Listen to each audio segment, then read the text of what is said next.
आज की वीडियो में हम इन्वेंट्री की डिफरेंट टाइप्स को स्टडी करेंगे। इन्वेंट्री को 4 ब्रॉड कैटेगरीज में डिवाइड किया जाता है। First one is raw materials, second one is work in progress यानी WIP, third one is finished goods, fourth one is maintenance repair and operations inventory यानी MRO। अब हम इन 4 टाइप्स ऑफ इन्वेंट्री को one by one detail के साथ study करते हैं with examples.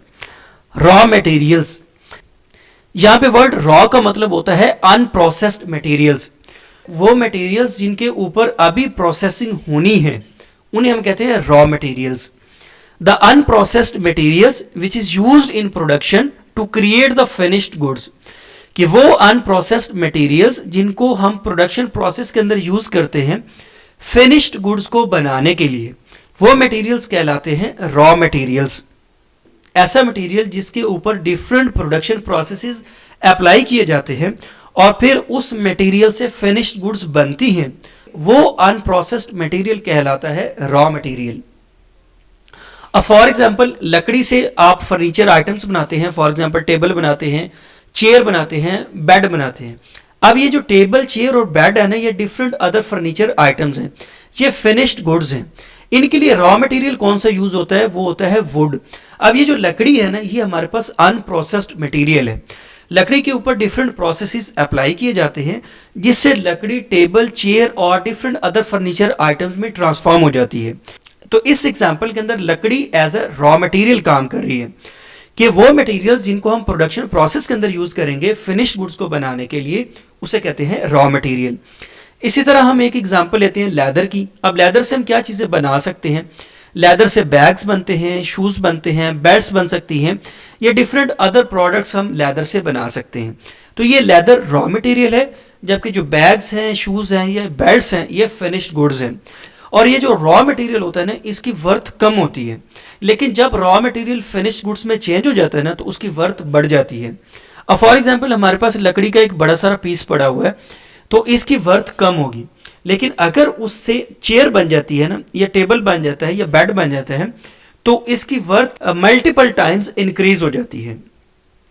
जो नेक्स्ट टाइप ऑफ इन्वेंट्री है ना, वो है work in progress. Work in progress के अंदर वो इन्वेंट्री आती है कि ऐसा मटेरियल या ऐसे कंपोनेंट्स जिनकी ट्रांसफॉर्मेशन स्टार्ट हो चुकी है फिनिश गुड्स के लिए, लेकिन अभी तक उनसे फिनिश्ड गुड्स बनी नहीं है। मतलब हमारा रॉ मटेरियल है, उसके ऊपर कुछ प्रोसेसिंग स्टार्ट हो चुकी है, लेकिन रॉ मटेरियल अभी तक कन्वर्ट नहीं हुआ फिनिश्ड गुड्स में। तो ये जो इंटरमीडिएट स्टेज होती है ना between raw material and final product, इसे हम कहते हैं work in progress. Work in progress का मतलब ये है कि हमारे रॉ मटेरियल के ऊपर अभी काम चल रहा है, रॉ मटेरियल अभी कंप्लीटली ट्रांसफॉर्म नहीं हुआ फिनिश्ड गुड्स में। तो ये एक इंटरमीडिएट स्टेज बनती है रॉ मटेरियल्स में और फिनिश्ड गुड्स में, कि यहाँ पे अभी हमारी प्रोडक्शन एक्टिविटीज चल रही हैं, अभी हमारा रॉ मटेरियल कंप्लीटली ट्रांसफॉर्म नहीं हुआ फिनिश्ड गुड्स में। तो ये जो इंटरमीडिएट स्टेज होती है ना, ये कहलाती है वर्क इन प्रोग्रेस। अब हम वर्क इन प्रोग्रेस की एग्जांपल को स्टडी करते हैं कि फॉर एग्जांपल ये हमारे पास एक कार इंडस्ट्री है जहाँ पे कार की बॉडी को बनाया जा रहा है। ठीक है, कार की बॉडी को बनाने के लिए आयरन यूज होता है या इसके लिए स्टील को यूज किया जाता है। तो स्टील या आयरन हमारे पास रॉ मटेरियल्स थे, उनसे कार की बॉडी बनाई, लेकिन अभी तक कार कंप्लीट नहीं हुई, अभी उसकी सिर्फ बॉडी बनी है। तो ये वर्क इन प्रोग्रेस की एग्जांपल है कि अभी हमारा रॉ मटेरियल कंप्लीटली ट्रांसफॉर्म नहीं हुआ फाइनल प्रोडक्ट के अंदर या फिनिश्ड गुड्स के अंदर। तो ये जो इंटरमीडिएट स्टेज होती है ना between raw material and finished goods, इसे हम कहते हैं work in progress. Third type of inventory is called finished goods. Finished goods are the products which have completed their production process and ready for sale. Finished goods के अंदर वो products आती हैं जिनका production process complete हो चुका है। मतलब यहाँ पे हमारा जो raw material था ना, वो completely transform हो चुका है finished goods के अंदर, वो final product के अंदर completely transform हो चुका है। अब हम उस product को सेल कर सकते हैं कस्टमर को। तो ये जो प्रोडक्ट्स होती है ना जिनके ऊपर प्रोडक्शन प्रोसेस कंप्लीट हो चुका है और वो रेडी फॉर सेल है, उसे कहते हैं फिनिश्ड गुड्स। अब फॉर एग्जांपल हमने लकड़ी से चेयर्स बनाई, या लेदर से हमने शूज बनाए, या डिफरेंट रॉ मटेरियल्स को यूज करते हुए हमने गाड़ी बनाई। ठीक है, तो ये जो तीनों चीजें हैं ना, ये हमारे फिनिश्ड गुड्स में आती है कि ये वो फाइनल प्रोडक्ट्स हैं जो कि हम कस्टमर को सेल कर सकते हैं। Fourth type of inventory is called maintenance, repair and operations inventory यानी MRO। ये वो इन्वेंट्री होती है जिसको कंपनी परचेज करती है और यूज करती है, लेकिन इसे कस्टमर को सेल नहीं किया जाता।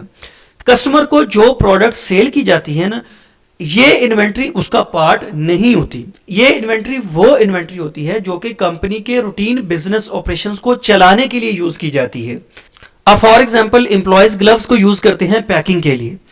अब ये जो ग्लव्स है ना, इसको तो हम सेल नहीं करते कस्टमर को, कस्टमर को तो फाइनल प्रोडक्ट ही सेल की जाती है। लेकिन ये जो ग्लव्स है ना, ये इसलिए पहने जाते हैं ताकि एम्प्लॉयज प्रोडक्ट को सेफली हैंडल कर सके। इसी तरह ऑफिस आइटम्स हैं या स्टेशनरी आइटम्स हैं, ठीक है, जो ऑफिस के अंदर स्टेशनरी यूज होती है। इसी तरह इंडस्ट्री के अंदर बहुत सारी मशीन्स यूज होती हैं, बहुत सारे इक्विपमेंट्स यूज होते हैं। उन इक्विपमेंट्स की रिपेयर एंड मेंटेनेंस के लिए जो टूल्स यूज किए जाते हैं, जो स्पेयर पार्ट्स यूज किए जाते हैं, ये भी MRO में आती हैं। तो ये वो इन्वेंट्री है जो कि कंपनी के रूटीन बिजनेस ऑपरेशंस को सपोर्ट करने के लिए परचेज की जाती है और यूज की जाती है, लेकिन इसको कस्टमर को सेल नहीं किया जाता और ना ही ये फिनिश्ड गुड्स का पार्ट होते हैं।